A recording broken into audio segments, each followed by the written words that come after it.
Apparently तो लगता है कि ये टॉक्स नॉन सीरियस नोट पे स्टार्ट हुई हैं और शायद इसी नोट के ऊपर ही ख़त्म हो जाएंगी, क्योंकि दोनों साइड ने पीएमएल नून और पीटीआई ने अपनी पोजीशन एक्सट्रीम रखी है। गवर्नमेंट के 7 मेंबर कमेटी जो है गवर्नमेंट की, उसमें से 5 मेंबर मौजूद थे।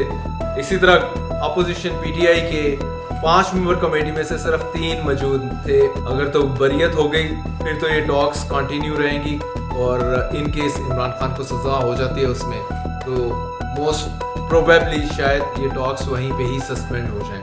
अस्सलाम वालेकुम, मैं हूं जुल्करनैन ताहिर। गवर्नमेंट और अपोजिशन पीटीआई में आज बाज़ाब्ता मुज़ाकरात स्टार्ट हुए। पहला राउंड था, लेकिन इसका जो स्टार्ट है वो कुछ नॉन सीरियस था। वो इस वजह से कि गवर्नमेंट के 7 मेंबर कमेटी जो है गवर्नमेंट की, उसमें से 5 मेंबर मौजूद थे।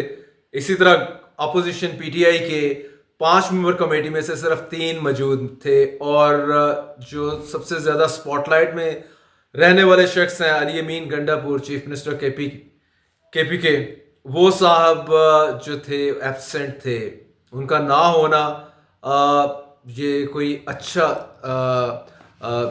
सीरियस स्टार्ट नहीं है और इसको बिल्कुल नॉन सीरियस ही लिया जाएगा इस कॉन्टेक्स्ट, इस तनाजुर में या इस कॉन्टेक्स्ट में। But anyways, coming back to the point के पीटीआई ने अपना सिर्फ 2 नुकाती एजेंडा सामने रखा है गवर्नमेंट को, पीएमएल नून की गवर्नमेंट को। वो ये है कि नंबर 1, आप जुडिशल कमीशन फॉर्म कर दीजिएगा इस पे मई 26 और मई 9 के इंसिडेंट को लेके। एंड नंबर 2, तमाम पॉलिटिकल प्रिजनर्स की रिहाई है इंक्लूडिंग इमरान खान। इसके ऊपर यही इनका जो है मैंडेट है इन 2 कमेटी का। इससे बियॉन्ड ये नई चीज़ें डिस्कस करेंगे, इसी के ऊपर बातचीत होगी। और कितना टाइम लेता है इसको कंक्लूड करने में, कंक्लूसिव टॉक्स कब तक हो जाएंगी, would be anybody's guess.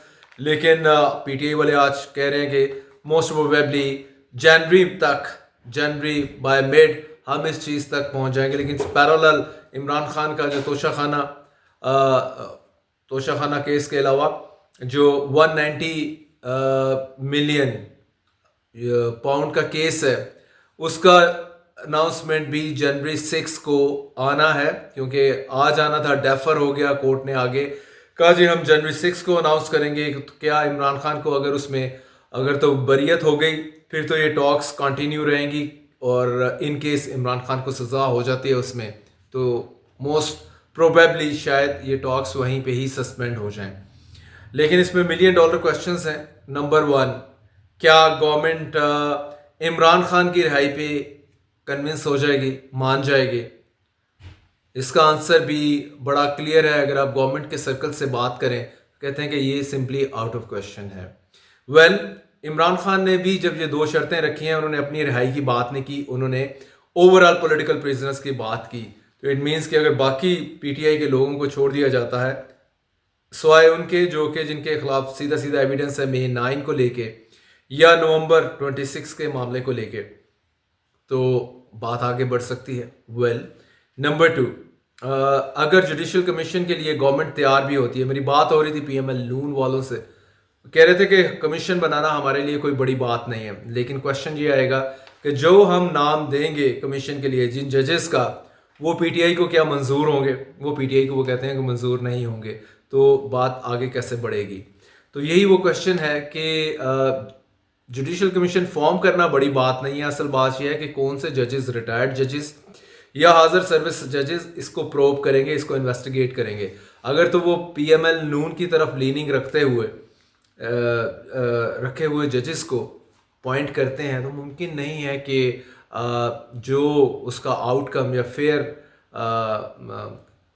Fair उसका रिजल्ट है वो एंटिसिपेट या एक्सपेक्ट करे पीटीआई। तो क्वेश्चन वहीं पे आएगा कि क्या दोनों के जो है मर्जी के जजेस कंसेंसस हो पाएगा जजेस के नाम के ऊपर?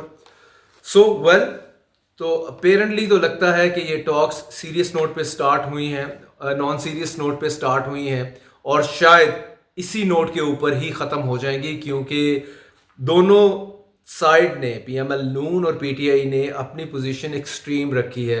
फ्लेक्सिबिलिटी यहाँ तक तो नज़र आई है कि पीटीआई ने कहा है कि हम टॉक के लिए तैयार हैं, टॉक्स के लिए, और PML नून ने भी रिस्पॉन्ड किया, एक टेबल पे बैठ तो गए हैं, लेकिन आगे लगता आगे कि किस तरह ये चलेंगे टुगेदर टॉक्स को लेके वो नज़र नहीं आ रहा। सिमिलरली अगर हम बात करें कि अगर इनका मैंडेट दो चीज़ों से ज़्यादा बियॉन्ड कर दिया जाता टॉक्स में, ये एक नया चार्टर ऑफ डेमोक्रेसी को डिस्कस करना शुरू करें कि हम वो साइन कर लेते हैं जिसके तहत जो भी दोनों पार्टीज जो हैं, बड़ी पार्टीज PML नून और PTI, चलें पीपल्स पार्टी को भी शामिल कर लें, कि ये फौज की तरफ नहीं देखेंगे हर मामले, अपना हर मामला लेके।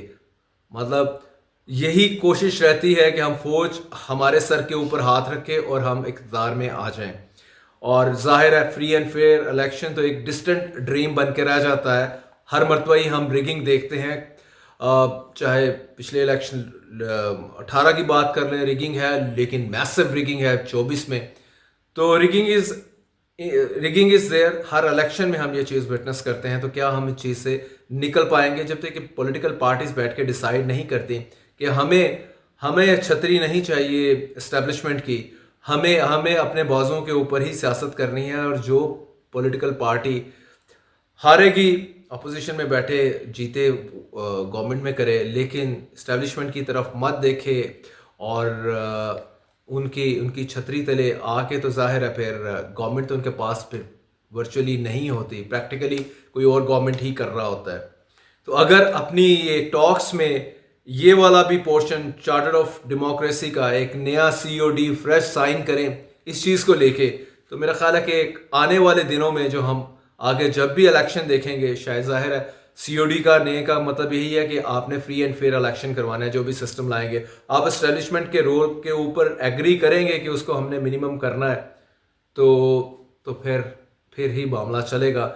वगरना अभी आज एक पार्टी इक़्तिदार में है और वो इक़्तिदार में होने के बावजूद भी इक़्तिदार में नहीं है क्योंकि वो किसी और के पास है, लेकिन दूसरी पार्टी जो अपोजिशन में है उसका ख्याल यही है कि अब हमारी जब बारी आ जाए तो हम भी इक़्तिदार में रहें, चाहे रियल पावर किसी और के पास भी हो। तो ये जो है ये मामला चलता रहेगा और इससे जान नहीं छूटेगी। तो अपना अपोजिशन और गवर्नमेंट अपने टॉक्स का मैंडेट बढ़ाएं, एक फ्रेश COD को साइन करें।